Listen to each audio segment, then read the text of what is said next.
Thanks, Shara. And I think, when I listen carefully, what I hear from Greg is that we don't have a choice but to be a man, and and no one's going to pity being a man.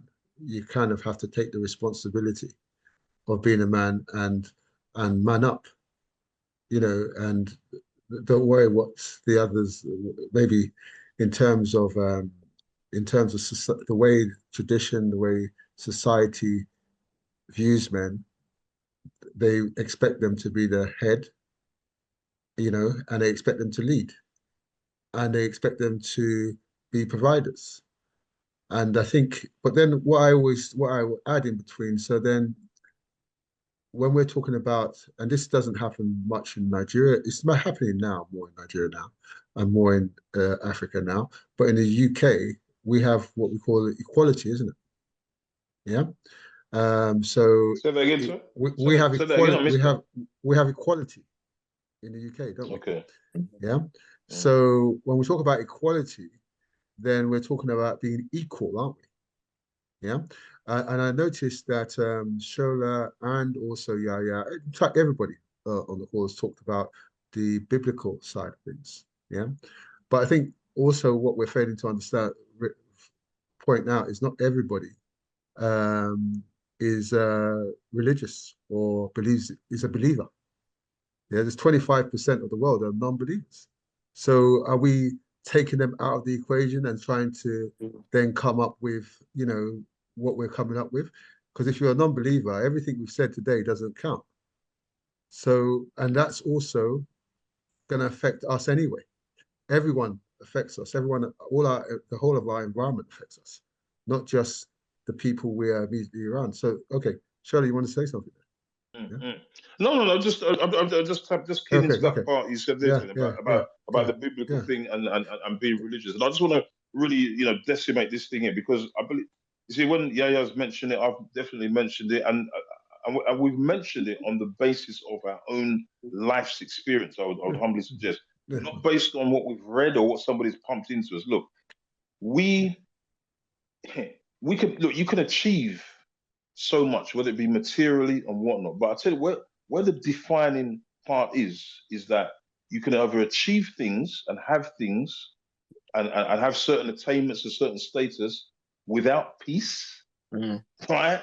Or you can have it with peace. I tell you what, I put my hands up all the time and say, listen, I want peace. Yeah. Right? And I suggest that if we do it the other way, look, I've been there, guys. Look, I've been there out on the road, made money, done things, done weird and wonderful things, but I've not had peace. Now, on the converse, okay, looking at it from this, okay, maybe not biblical, spiritual, whatever name we want to put to it, I believe that there's a commonsensical part to this. Now, even the laws of the land that we talk about are based on something. They're based on on a blueprint. They're based on a blueprint. The Bible, and I'm not going to turn this into a religious show, but Bible, there's an acronym for Bible. It basically means basic instructions before leaving Earth. Bible. Basic instructions before leaving Earth.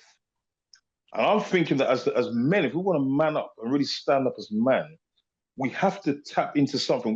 We have to be aligned to something, to an entity, to be able to achieve those things and sustain. Look, it's one thing getting things. Another aspect is can they be sustained? Can they be preserved? Yeah, it's not this fly by night stuff. And so, as Greg has said before, look, we can be forceful, we can be strong, that's not an issue. We can do all that. But the bigger question at the end of the line, after all that strength and that force and that human striving, can those things be sustained? Can they be preserved? Can they create peace? And if they can't, my question then is going to be rhetorical. Have we manned up? Yeah. Okay, just before, that's great. Just before Yaya comes in, there's one other person that's on the Zoom that hasn't said. Oh, Greg, did you want to reply? Yeah. I was just gonna say that. Thank you so much, Shona, for that correction. No, bless you. Again, Bless you. I would say this. Those are a very, very valid point that you mentioned. So when I say force, I'm not. And when I say power, I try to separate that from just like Mr. Tony said in the UK, where the relationship between man and wife, husband and wife, are absolutely equal. That's why I said Yeah. this force I'm talking about here, this power I'm talking about is, I'm referring to the individual. The difference between a Okay. slave and a non-slave is the level of independence and the level of power that they have. They are both human beings, but the level of power that they have, the ability to show force. What makes a powerful man is his ability to have power and yet not use it. So when I say power, when I say Okay. power, it's not in relation to our partners. I am talking about you yourself, the acquisition, being able to Okay. go out and change, be a Okay. change maker. And when Okay. you I get you. solve I get you. problems, when you have that kind of power, money, because even every single one of us here today, we are attracted to the powerful. And in today's society, Yes. to show your power is the amount of money you have, the amount of, the position you occupy in the society. And all of these things Yeah. is the show of power. And these things, if you do not have Yeah. force, you do not have power, people don't gravitate towards you. So for a man to man up, for a man to be in control, for a man to be in charge, for a man to man up, if I must use that language, you need to show that you have power. It is up to you to decide whether you want to use the power or you don't want to use the power. But people should know that you Okay. have the power, and then you are also able to Okay. acquire resources. Because today you need power to acquire resources. It could be towards from your skill. It could be some people have skill and not able to use it to acquire power. Some people have some certain level of some geniuses, but they're not there. So every man, for you to man up, you must have power and the ability to Okay. also use the power as well. So it is not really Okay. in relation to the Okay. family, it's not in relation to all of that. You need to identify yourself, understand yourself, and then be able to use the power. Again, thank you. Yeah. Thank you, good. No, I wanted thank you, Greg, for clearing that up. I mean, so if I'm getting this rightly, what you said now, are you talking about willpower? Your willpower? Mm, mm. Yeah, Yeah, we're talking. I think that's what I'm hearing. yes. Willpower. It has to be real power. It has Okay. to be power in Okay. terms of Willpower. Willpower. Yeah. being able to control everything around you. When you're Yeah. in control of everything around you, your Okay. family is around you. You control, like Hero said, Okay. if I a get it. man is in control and he's leading, the woman will on his own subject himself to the auspices of the man to say, I trust the judgment, I know you're going to make the right choices, go ahead. But if you lack that power, you lack that willpower, you're not able to make choices. You will Yeah. see, grievances everywhere, tantrums, and you see distraction. And you yourself, you want to like force the woman to do that, and then they will resist because if the woman believes that they are equal, that is where the problem starts from. Yeah. Okay. Thank you. Thanks for clearing that okay, up there. Greg. So I think there's some real powerful points there and some real points. So before I do anything else, I want to just bring in Bearden. Bearden hasn't said anything, and he's on the call. He's been on the call listening. Bearden, do you mind unmuting yourself and just having just contributing to the podcast, if you don't mind, if you can hear us? All Yeah, right. Good evening, everyone. really Yeah, good. it's been very Evening. interesting and Evening. okay. Actually, I've been listening to what they say, and from Greg's point, the way sometimes they said when you get a message, you have a way of digesting it and applying. I think for me, what me I'm being able to extract, the sense I make from it is when he talks about power and the force, I easily translate it to the mental strength, the resources that you're able to put on. That force, to me, I translate it as how do you apply it, as in how are you able to put it to effect? Because yes, if you look at it, it's very broad actually. Because most times when I listen to this, I sit back and try to reminisce, and at the same time try to reason very well. And I had to put in a lot of things. I think Mr. Shola was saying something about the biblical and all that. You see, we're talking about life here and experience. So there's no way we have to put in the spiritual as well. They have their reasons why God uses them to guide us. Because yes, there are people, if I have to go by the power, generally we think of one of the things is money. But we've seen people, really powerful people, also having home crisis. Let me use it that way. That the husband, the very powerful that you think about, yeah. But now this is why I said I see the power and the force as the resources, the mental resources, the physical thing, and also how do you the force there? I see it as how do you apply it. The resources, because the rich, the powerful people too that have this money, how are they able to manage their family? Yes, they have all the resources, anything that you think of, but in what way? So this is where I see that sometimes, yes, we probably, in as much as we don't want to be religious and all that, we still need that spiritual guidance as well. Because no matter how much you think you're smart, not everybody is lucky enough. These three different people could apply the same policy, but will get different results. So it is only when you have to, yes, being faithful, being trustworthy, being truthful and all that, yes, come to play. But also we still need this spiritual guidance, honestly, because I see things, you see some wonderful people around friends, but when you look at their family, you'll be wondering, oh my God, why is this happening to this person? And you see the awkward people that you just, the last thing you ever think of, but you see their family and you be like, are they able to do this? So yes, it's good to have the power because yes, one very good thing is one, you have resources, you can dream big and all that. Yes, but it only comes to place when you have the resources to effect that dream. But if you don't have that dream, well, if you have the dream, you don't have the power. You cannot force it. So I think that's what I actually learned. Yes, there are a lot, but I'm just speaking this because Greg was really hammering, and I see Mr. Sholati was trying to like, hey, that force you are talking about in UK, we all understand that. You guys have to be very careful. We are a bit lucky here. We can muster our voice up. I think if ever Greg comes to the UK, he needs to we just need to give him some coaching lessons before he comes, yeah. because the power and the force will be with you. But anyway, just don't come without talking to us, and we just have a meeting first. But I think Greg's got some valid. Sir, don't mind Greg. Don't mind Greg. I challenge him. Why is he always on this call in the car? Greg, why are you always in this call in the car? He's the man.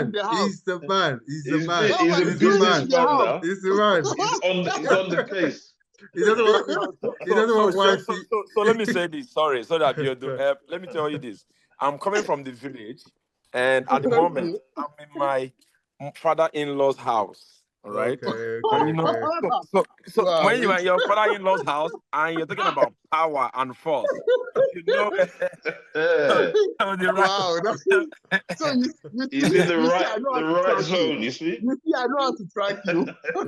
Yeah. So I have to step aside to make sure that I'm saying the right thing. If not, I'm going to get fired. You know. Yeah. Wow, that's nice. Okay. Well done. Yeah. Yeah, once again, compliment of the season to everybody. Sorry, I didn't mention that when I started talking. Happy New Year too. Happy New Year too. Good. You know, one thing that just came to mind is when we're talking about man up, who are the role models that we look up to that are manning up? And because the thing is, if we're saying we're manning up, then just give me some of your role models that you are using to get yourself to man up, or you're following to get yourself to man up. The other thing I want to also understand, who are the ones that are not manning up that you feel that are not manning up? I'll throw this in. Some of you have heard about Will Smith, haven't you? Yeah, and the situation with him and his wife, yeah, and children. Now, would you say that because he's taking it and he's doing it, is he manning up, or what would you say that would be? And I'm just putting that out because I don't understand. I'm confused. Is that somebody now that's being a man and the wife is saying all these things and he's manning up and he's just being the man? Or where would you put that? Is that manning up or not manning up? What is it? Yeah? Someone tell me. I think, so if I can comment on that, again, that depends. It depends on how we're judging. Things change. Circumstances change. And most times when circumstances change, people lose the control. They become vulnerable. They become defensive. They become more protective. And they start looking at things differently. And to say somebody's man up, is manning up or not manning up, not man enough. Again, it depends on the circumstance they find themselves or the situation, because circumstances change, things differ. And when there are some people who look at, oh, that person is that, I would not like to be like that person, I would like to be like this person. And then 1 year or 2 years or 6 months down the line, you hear about things they're doing or things that are happening, what they're saying. So, wow, how did I feel that way?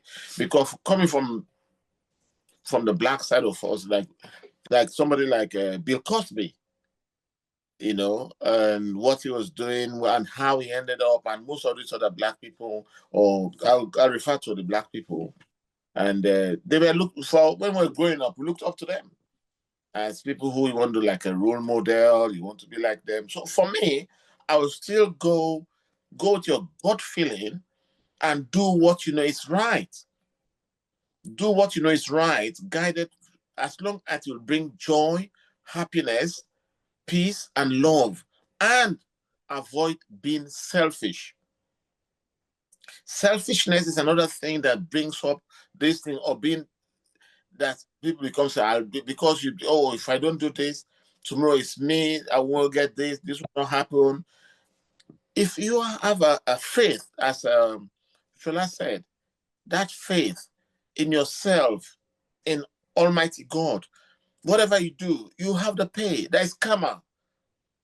There is karma. And if you are doing the right thing, and I believe that the right thing will happen with you.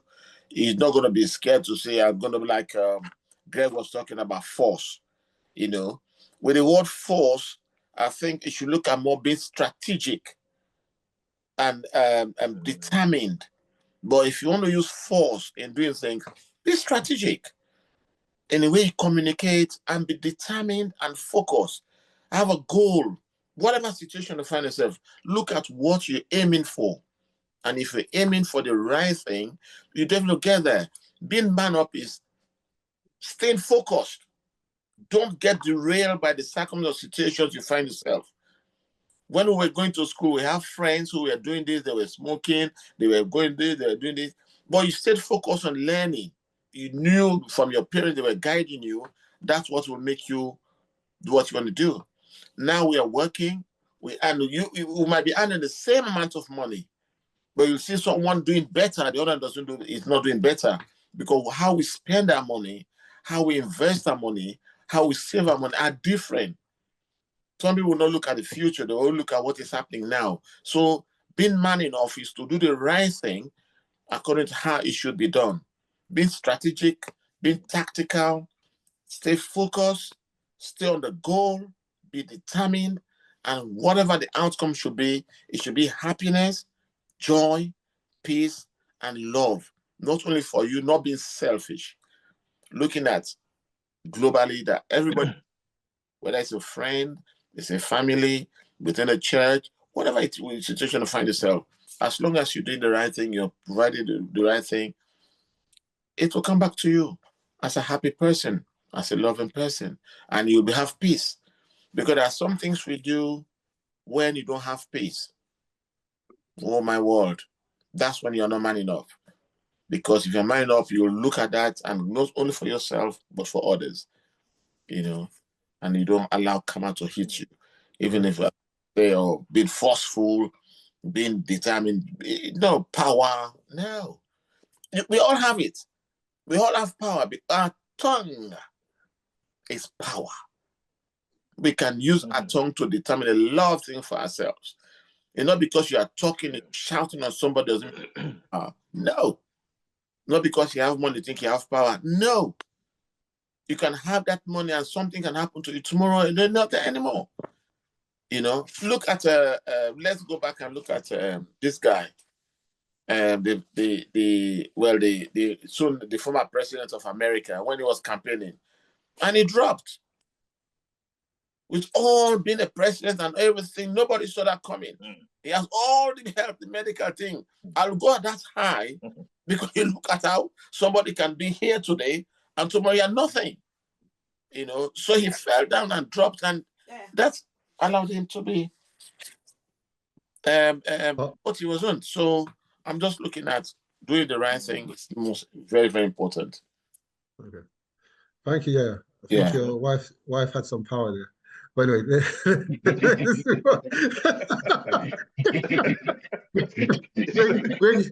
Greg's father-in-law had power.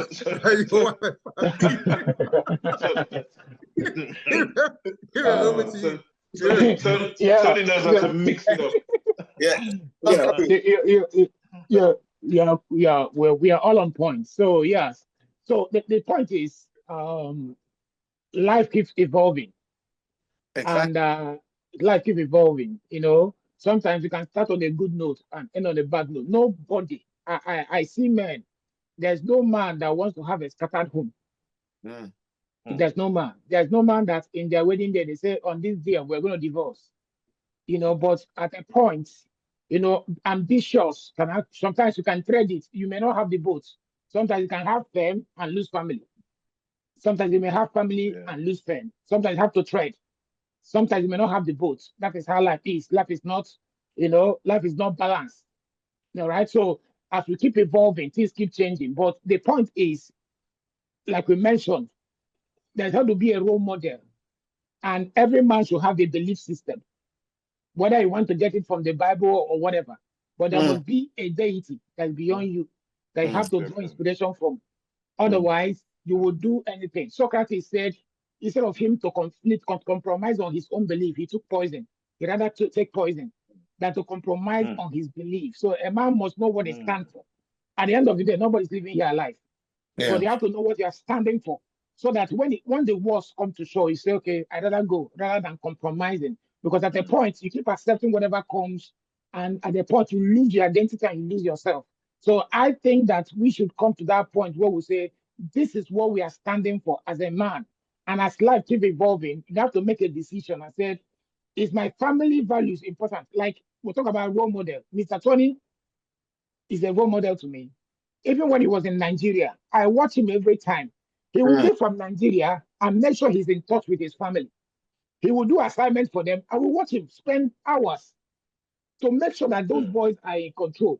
Because it's not easy to raise a black child in UK, given the laws that are available there. But you have to protect them by creating an atmosphere. So if you are not, there's no way. Like somebody said, Mr. Sola said last time, he said, we learn a lot from our family. We learn how to walk. We learn how to talk. Most of the basic things we do, we learn it from our family. Now, how do you believe that someone out there can do a better job than you? It's not possible. So for anything that keeps you away from your family, you have already opened it up for negotiation. You may not have it all. In case of Will Smith, I don't want to dive into it, but a lot of things went in there. At the point, you have to just accept whatever comes out of it. But because consequences, you cannot choose your consequences. You can only choose your action. Every action has consequences. And when you're taking your action, the consequences is determined. It's not being wicked. That is how life is designed. All right? It's a law. Once you take an action, there's a consequence. But sometimes we are not well equipped to understand that this is the consequences of this action. So we take those actions. At the end of the day, we blame life and blame nature. But those things were designed to happen. So that's my thoughts, though. Thank you, Hero. I can if I can just chime in there, Mr. Tony. That was a very powerful summary there, Hero. Should I go ahead? Yeah. Absolutely. I'll start from Will Smith. Honestly, I would say that sorry if I sound a little bit local, like someone who's speaking from Nigeria. I do think that there's a little bit of a deviation from Western cultures. Because in the past, if you look at the UK, when UK was the powerhouse of the whole world, the level of discipline, there were powerful men who were making calls, who were making decisions, who were making choices, and they insisted that the right things be done until this level of confusion that is going on everywhere, where there is no strong institution in terms of in families. Families is a country itself. Family is a country itself. And in that country, there has to be constitution, there has to be rules, regulations. But when you have too many men who are not able to stand firmly to make choices, say, this is where we are going, and I am the leader of this house. You need to follow me, and if I make mistakes, I will correct. We will correct it. Because nobody is perfect, but because you always have to you resort to some other person's whims and caprices, who may also make decisions based on emotions, you may end up seeing that you're making lots of mistakes. So sometimes a man needs to just stand firmly to say, this is where we are going. And that is what I can attribute to Will Smith's case. Look at the children, right? Look at the children, and then look at what they have turned up to become. A man like Will Smith should be able to say, hey, all these things you are doing, this is not the right thing. This is the way our children is going to go. Another thing I would say is this, Mr. Tony, the last time we spoke, last week, I didn't quite remember to say this. I do think that men do not have manuals to lead life. Women sometimes do have, but men do not have manuals to lead life. If you look at footballers, for instance, they have people that make sure that their routine is followed. And that is how they become disciplined, and they make sure they do that. You see them becoming very rich because they have disciplined life. They have a way they live their life. But some men do not have that. Like, just like Hiro said, sometimes you are trying to chase money, then you lose family. Sometimes trying to chase family, you lose the money. And if you're trying to balance it, you find yourself in the middle. And that is what we call the middle class. So when you become the middle class, you are no longer as powerful. But if you have a structure, you have a timetable, you have a manual that you have to follow every single time. That's just like you mentioned, like a mentor. Not just a mentor, a coach. You realize that there is a consequence for not taking certain actions. You will see your life being structured. For Will Smith, is not a good example. I honestly cannot take what he has taken. He's that guy is powerful. He's more powerful than like anybody can think of. I cannot take what he's taking. He's not a good role model for me as a strong man. Like I said, as a man who believes in power, as a man who believes that you need to be strong, as a man who believes that you need to use force to get things done also. Will Smith is not the right person. But every man who wants to, man up, you need a timetable. You need a coach. A mentor is good. A role model is good. A man needs. Some of the musicians you have today, if they don't have a coach, if they don't have a manager, you will see somebody taking away their time. There are places you don't have to go to. There are things you have to do. There are things you don't have to do. But if you have a coach, it will create, a model for you that you have to follow through. Thank you.